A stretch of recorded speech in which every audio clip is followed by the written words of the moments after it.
r/AskReddit. What was your paranormal experience? I'm a pilot. One time I was flying and I saw this bright orange glowing thing hovering over the trees. It was kind of bouncing around like if you had a ball on an elastic string and you just bounced it around and whatnot. Anyways, since my course would have brought me near it, I asked air traffic control if they saw anything on their radar, which they said no. They asked me what I saw, so I described it and they said they weren't showing anything and were not aware of any military activity. The thing shot straight up and disappeared, so I told them it was gone. They asked me if I wanted to file a UFO report, which I said heck no, it's probably a weather balloon. Then I continued on my way. I know it wasn't a balloon, but I don't want the FAA questioning my sanity. What freaks me out is that we know very little about the ocean, but relative to us, the ocean is finite. What is behind the blue sky we see is infinite, and we know nothing about it. I was visiting family and staying in a hotel with my boyfriend, husband now. The first night there we went to bed and I woke up in the middle of the night facing the window. I noticed there was a dark shadow in the corner of the room that looked human-shaped. After staring a while I realized it must have been a floor lamp since that corner was kind of bare, and that's the logical choice.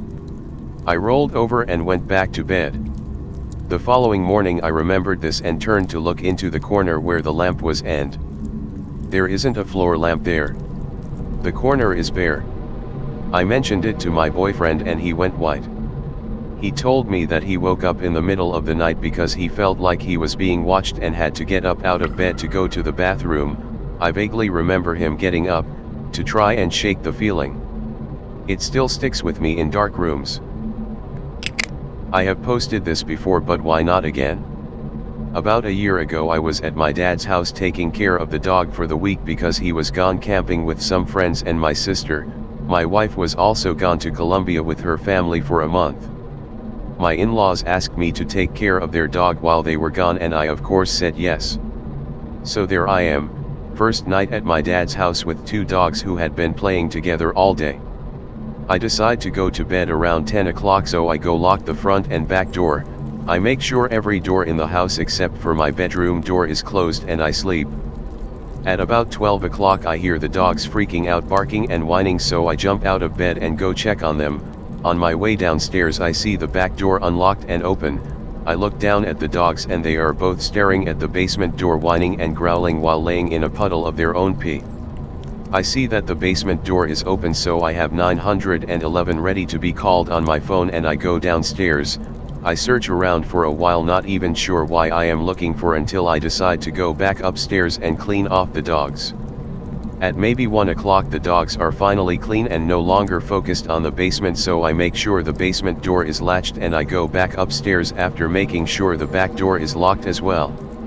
At about 2 o'clock I once again hear the dogs barking and freaking out, so I run downstairs.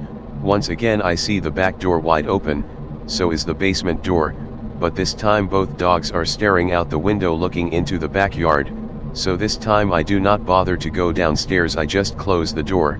I run to the back door and I close it and lock it as hard and as fast as I can. I go upstairs and I did not sleep for the rest of the night, but both dogs slept on the bed with me. After about a week my dad gets home and I ask him if we can watch his home cameras for that first night I was there. I had to wait for him to get home because I had no clue how to work it, and as we are watching I am just looking to see if anything or anyone even went near the house during the night. Oddly enough there was nothing.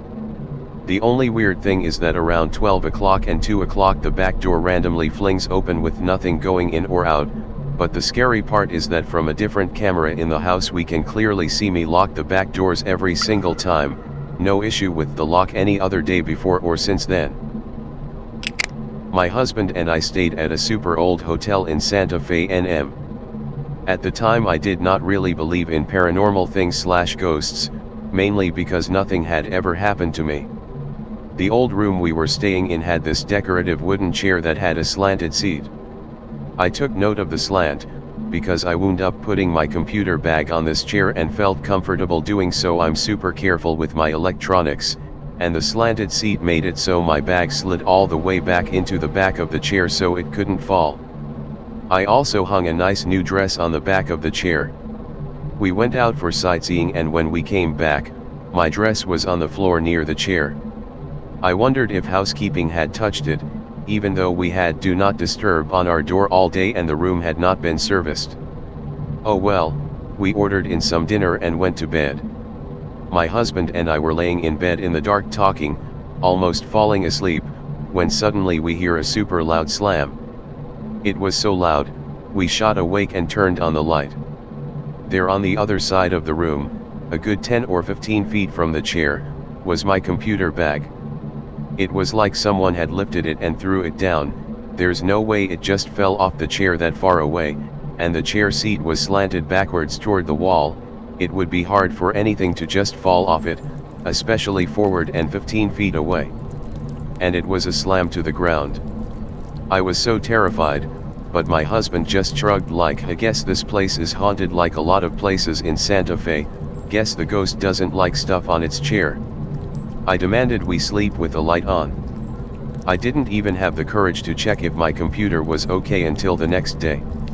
The next morning my husband asked the front desk if the hotel was known to be haunted, and the guy just laughed and said, "Oh what, did you see the little girl?" Edit this blew up, but it's 100% a true story and literally is the only paranormal thing that's ever happened to me. My computer was just fine, thank goodness. It had a nice case on it, but I was freaking out when I did finally go to open it. The hotel was the Hotel St. Francis, and I found a picture online of one of the chairs on a random Yelp review here. I guess a few of their standard rooms all have this chair, so this probably isn't the chair, and also I remember my chair having a solid back with no hole/connected to the seat, so mine may have been slightly different. Still gives me the creeps when I look at it. Not mine, but my father's experience. Not sure what part of Mexico this took place, however I do know it was in a very rural area of Mexico, and sometime in the year 2000, where the nearest signs of civilization is hours and hours away. Well, my father was on a job trip and had to drive a couple hours to get where he needed. On this highway he had 4 other friends in the van. There were tall mountains and an uncanny silence since there was literally no one to be seen on the road. My dad looked out the window and saw what he said, a humanoid figure that seemed to be hunched on an object and flying in midair. He said the way this humanoid flew was not like any airplane or drone at the time. With no one to be around to be flying a kite or anything of that matter, he recognized it as a witch. His 4 other friends also saw the same figure, so my dad was not seeing any crazy stuff. The figure didn't seem to know of their presence since it was high in the air and a pretty good distance. Might seem unbelievable, but in Mexico, witches are actually considered to be real and not to be messed with. With so much inhabited terrain in Mexico, it wouldn't be crazy to think that secret societies of witches or whatever they are exist in these places. Whether it was a witch or not, he still can't explain what he saw that day. I've told this one before, but it's with a retelling. One summer while I was in college, I was acting as RA for a small 2-story, 15-room dorm that was housing a couple of students for the summer. One evening, the 3 of us were sitting in the first floor lounge watching a movie when we heard a female voice very clearly call my name from upstairs, twice. All 3 of us heard it, and we went to look together, because we were all scared out of our skulls and none of us wanted to be alone until we were sure the building was empty. It was a co-ed dorm, so a woman's voice wasn't completely impossible, but all 3 of us in residence at the time were male, none of us had guests, and the other 12 rooms were completely empty, no people, no electronics, emptied out for the summer. We confirmed that our stereos and personal TVs were off, computers were off, and so on. It never happened again, but we all heard it, and we couldn't explain it. My sister had a horse doll that moved around on its own. Needless to say, we were both freaked out. No way someone was moving it, because nobody was around to move it at 4 a.m. when I decided to fact-check her theory. Due to high demand, I figured I'd elaborate a little further. My memory is fuzzy because this all happened over a decade ago. Anyway, here's those extra details. To fact check whether or not my sister was telling the truth, I went around the house at night looking for the horse doll. I found it in her room. I went back to my room, tried to get back to sleep, and decided to double check. Went to her room and it was gone. I didn't hear any footsteps or sounds of movement, so I doubt anyone was moving it. Like the curious kid I was, I went around the house looking for it. I found it in the living room. I ran straight back to my room and didn't sleep the rest of the night. Moved into a 1950s era 1-1/2-story bungalow when our youngest son was about 8 months old. Our bedroom was upstairs, and his bedroom was right at the bottom of the stairs, so we could hear him easily if he needed anything. No baby monitor. He was a good sleeper and slept through the night without interruption most nights. But in the new house he started to cry briefly, like a single wail or two, in the middle of the night about once or twice a week.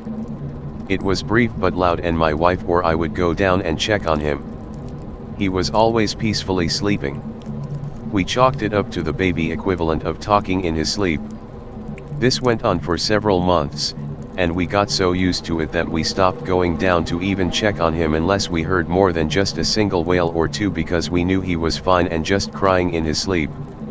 About 4 months into this, my wife took the kids to her mom's for a 3-day weekend and I stayed home because of work. That night, in the house all by myself, I heard the crying again. I did not sleep at all the rest of that night, and hardly at all the rest of the weekend. This thread is full of interesting stories. Here's mine. When I was young, our family would move around quite a lot, so I have lived in many houses. One of them was particularly memorable. There was nothing ominous or out of the ordinary about how it looked. But I would have many nightmares while living there, and a lot of them would be about being in the house. For example, I would dream about being in my room or the kitchen or some other room whilst an angry woman walked back and forth outside the window, banging on the glass and demanding to be let in. Or, I would be in my bed in my dream, and a dark face would float above me. A lot of sleep paralysis episodes while living there too, with images of a woman coming in my room to angrily straddle me. I also had a bad feeling about the corner of the wall above my bed, where the face was in my dream, but couldn't explain why.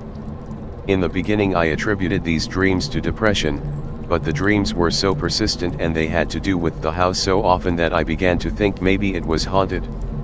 Several years later our family had to move yet again, because the landlord's elderly wife had passed away and the landlord wanted the house back to live in.